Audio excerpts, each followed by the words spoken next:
میں ایک جگہ بیٹھا تھا، سامنے ٹی وی چل رہا تھا، آواز نہیں تھی۔ میں نے دیکھا ایک نوجوان ناچ رہا ہے، ڈانس کر رہا ہے ساحل پر، اور اس کے ساتھ 10-12 لڑکیاں وہ بھی ڈانس کر رہی ہیں۔ میں نے دیکھا بہت خوبصورت نوجوان ہے۔ مجھے خیال آیا یہ جو اتنی بڑی گمراہی میں ہے اس کو ہدایت کیسے ملے گی، اور کون اسے جا کر اللہ کا پیغام سنائے گا۔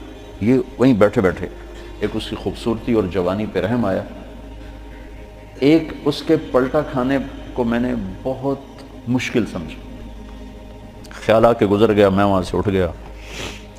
کچھ دن اس کا نقش میرے دل دماغ پر رہا، پھر محو ہو گیا، مٹ گیا۔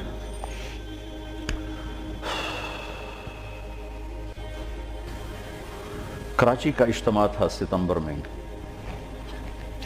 تو انہوں نے میرے لیے ایک چھوٹا سا خیمہ بنایا ہوا تھا کراچی والوں، تو میں وہ خیمے میں بیٹھا ہوا تھا، تو ایک نوجوان میرے پاس آیا کہ جی پاکستان کا ایک مشہور گلوکار ہے، اس کا نام ہے جنید جمشید، میں آپ سے ملانا چاہتا ہوں۔ میں نے کہا کدھر ہے؟ کہ میرے ساتھ آیا۔ میں نے کہا تم کیسے جانتے ہو؟ کہ میرا کلاس فیلو تھا۔ میں نے کہا لے آؤ۔ تو وہ اس کو جب لے کر آیا تو اس نے چہرہ چھپایا ہوا تھا، مجمع کی وجہ سے شاید چہرہ پورا سے چھپایا ہوا۔ پھر سامنے آ کر بیٹھا اور یوں کھولا تو وہ وہی نوجوان جس کو میں نے اسکرین پر ناچتے دیکھا۔ میں نے کہا آپ کا نام؟ کہا جی جنید جمشید۔ میں نے کہا کیا کرتے ہو؟ کہا میرا موسیقی سے تعلق ہے۔ میں نے کہا گاتے ہو یا بجاتے ہو؟ کہا جی میں گاتا ہوں۔ کہ یہ جو دل دل پاکستان ہے یہ میں نے گایا ہے۔ اچھا وہ تو بہت مشہور ملی نغمہ ہے۔ کہاں جی وہ میں نے گایا ہے۔ اچھا، اس کے بعد میری اس سے کیا بات ہوئی، اب 20 برس ہونے کو ہیں، یاد نہیں، تاثر یاد ہے کہ اس نے آگے کیا جواب دیا۔ کہنے لگا میرا جی چاہ رہا ہے آپ بولتے رہیں اور میں سنتا رہوں، مجھے لگ رہا ہے جیسے کوئی میرے زخموں پہ مرہم رکھ رہا۔ میرا ایک اور دوست بھی ہے، میں چاہتا ہوں میں اس کو بھی لے کر آؤں، سلمان، وہ بھی آپ کی باتیں سنیں۔ پھر تھوڑی دیر بعد اس نے کہا میں ایک سوال کرتا ہوں۔ ایک پاکستانی نوجوان جس گلیمر کو، گلیمر کہتے ہیں رعنائی، عیاشی، دنیا کی موج میلہ، جس موج میلے کو ایک پاکستانی نوجوان خواب میں دیکھتا ہے، وہ مجھے حقیقت میں حاصل ہے، میرے پاس ہے۔ لیکن اس کے باوجود میرے یہاں اندھیرا ہے، یہ میرے یہاں اندھیرا ہے، یہ دل خالی ہے۔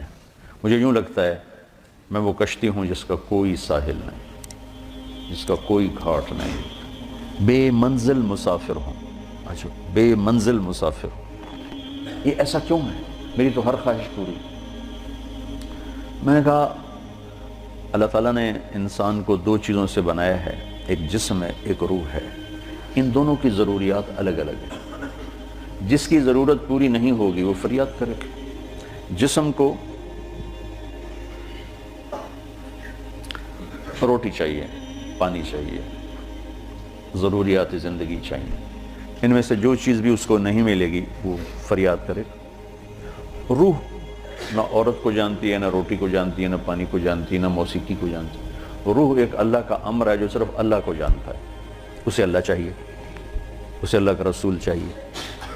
تو جسم کو روٹی نہ ملے تو وہ پریشان ہوتا ہے، روح کو جب اللہ اس کا رسول کا تعلق نہیں ملتا تو وہ پریشان ہوتی ہے، پھر وہ پریشانی ویرانی بن کر جسم پہ طاری ہوتی ہے۔ پھر ہم اس کو دور کرنے کے لیے اس سے اور بڑی عیاشی میں جاتے ہیں کہ شاید ابھی کچھ کمی ہے، وہاں اس کی بھوک اور بڑھتی ہے، وہ اور فریاد کرتی ہے، پھر ہم اس سے بڑی عیاشی میں جاتے ہیں، پھر اس کی بھوک اور بڑھتی ہے، وہ اور فریاد کرتی ہے۔ اس قسم کا مضمون تھا، اس وقت ذرا تفصیل سے تھا، خلاصہ یہ۔ اور میں نے کہا اس کی مثال ایسے ہے کہ درد ہو اس گھٹنے میں اور دوا لگے اس گھٹنے میں تو دوا بھی جا رہا ہے اور درد بھی نہیں جا رہا۔ دوا لگ رہا ہے، درد نہیں جا رہا، کیوں؟ جہاں درد ہے وہاں دوا نہیں، جہاں دوا لگ رہا ہے وہاں درد کوئی نہیں، تو آرام کیسے آئے گا؟ تو یہ بے چینی، کرب، یہ تو روح میں ہے اور ہم اسے دور کرنا چاہتے ہیں۔ جسم کی ضرور موسیقی، کھانا پینا، 5 اسٹار ہوٹل، گلیمر، موج میلہ، پروٹوکول، یہ تو سب جسم کی چیزیں، روح کو ان سے کیا سروکار؟ لیکن جس دن اسے غذا ملے گی، ایک دم منزل بھی ملے گی، راستہ بھی نظر آئے گا، ساحل بھی نظر آئے گا، گھاٹ بھی نظر آئے گا، اور منزل مقصود کا بھی پتہ چل جائے گا۔ تو یہ ہماری پہلی ملاقات تھی اور میں نے غالباً کہا کہ آپ کچھ تبلیغ میں جانا شروع کریں، 3 دن لگانا شروع کریں۔ کہنے لگا میں کیسے لگاؤں، میں تو گاتا ہوں، ناچتا ہوں، ڈانس کرتا ہوں، تبلیغ کس منہ سے کروں گا؟ کعبہ کس منہ سے جاؤ گے غالب، شرم تم کو مگر نہیں آتی۔ میں نے کہا یہ تو دوا ہے، تو پہلے دن دوا کھانے سے آرام آتا ہے؟ مسلسل دوا کھاتے کھاتے کھاتے بیماری دبنا شروع ہوتی ہے اور اللہ تعالیٰ اسے ٹھیک کر دیتا ہے۔ یہ دوا ہے، تم شروع کرو، اس کو سوچو مت کہ میں ناچ رہا ہوں، گا رہا ہوں، چل ٹھیک ہے۔ کوئی قبولیت کی گھڑی تھی اس نوجوان کی، اس نے 3 دن شروع کر دی۔ یہ جمشید اس کا کلاس فیلو تھا، یہ اس کو سب سے پہلے سلام دعا، یہ تبلیغ میں لگا تو اس کو اپنا اس کا خیال ہے، اس کو ملنا شروع کیا، پھر ایک جگہ پر آ کر وہ رک گیا، آگے نہیں لے جا پا رہا، تو اللہ نے اس میں مجھے ذریعہ بنایا، مجھے ڈالا۔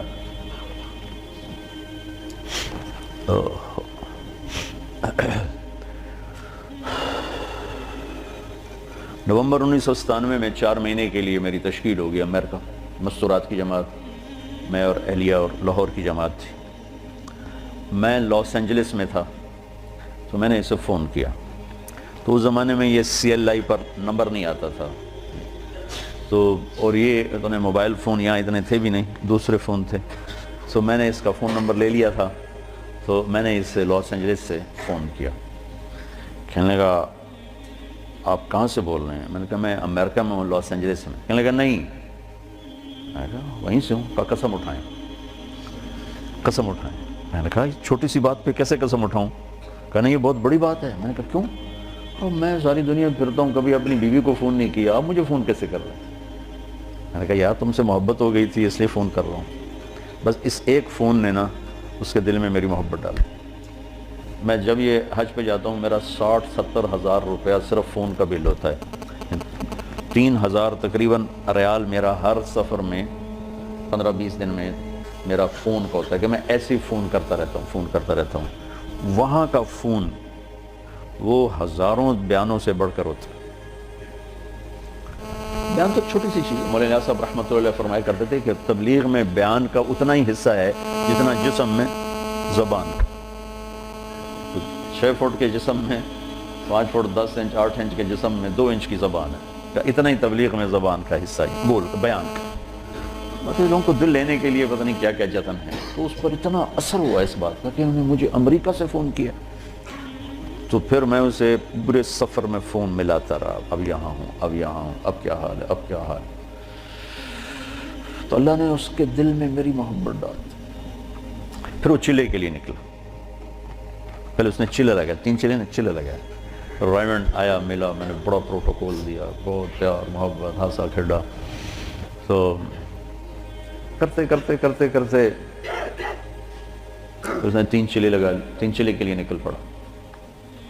یہ غالباً 2001 یا 2 اس کا مجھے پورا یاد نہیں ہے، تو اس وقت یہ 3 چلے کے لیے نکلا۔